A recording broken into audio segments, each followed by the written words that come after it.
Fingers crossed, I hope it works. Hey, I told you guys, come hell at high water night. Hey gold rush enthusiasts, gather around because today's story is something you won't believe. It's a tale full of suspense, drama, and the kind of twists that would make even the most seasoned TV show writers take notes.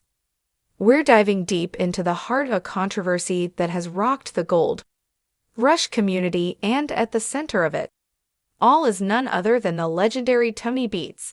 But this time, it's not about gold, it's about something much more crucial: water. And folks, this story might just change everything you thought you knew about the man they call the Viking.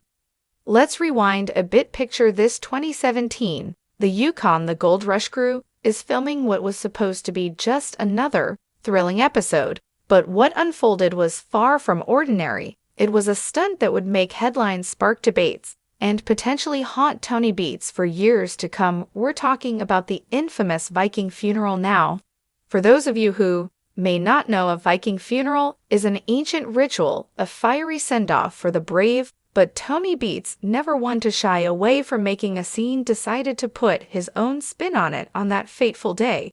His welder, Mark Favron, was wrapping up his final shift, and what better way to go out with a bang than to stage a Viking funeral right there on the Beets claim? But here's where things went from bold to downright reckless. Favron, with Tony's go-ahead, poured gasoline into a nearby pond. Then, like a scene straight out of a movie, another crew member said, "It ablaze, the water, the flames, the celebration. Oh, it was a spectacle, all right." But here's the kicker: it was also completely illegal. Yes, you heard that right. What was intended as a dramatic send-off turned into a legal nightmare. The water was polluted, the fire raged. And soon it wasn't just the flames that were out of control, it was the fallout.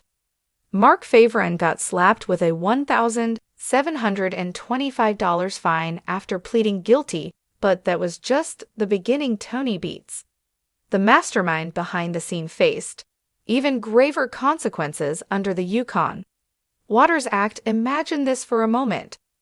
You're Tony Beets, you've built a reputation as a fearless leader, a man who tames the wilds of the Yukon in search of gold, but now you're standing in Yukon territorial court, not for a mining infraction, but for pollution, the very thing that fuels your operation. Water has now become the source of your greatest legal challenge, and the whole world is watching. Brendan Mulligan, a senior water quality scientist with the Yukon government, didn't mince words when he testified. Gasoline, he said, is full of toxins and carcinogen substances, dangerous not just to humans, but to all forms of life. This wasn't just a stunt gone wrong, it was an environmental hazard. Fast forward to today, and the ripples of that Viking funeral are still being felt as Tony Beets fights to secure a crucial water license for his dredges. Many believe that this single incident might be the very thing standing in his way. You see, water licenses in the Yukon are no small matter. They are the lifeblood of any mining operation, and without them, Tony's entire empire could be in jeopardy. A recent discussion on Reddit brought this issue back into the spotlight. Fans of the show are torn. Some are rallying behind Tony, even suggesting that a petition could help sway the decision. But others are more skeptical, pointing out that no amount of fan support can erase the past. One commenter didn't hold back, saying pouring gasoline into a pond and setting it on fire for a TV show probably isn't a good idea if your company relies on water permits.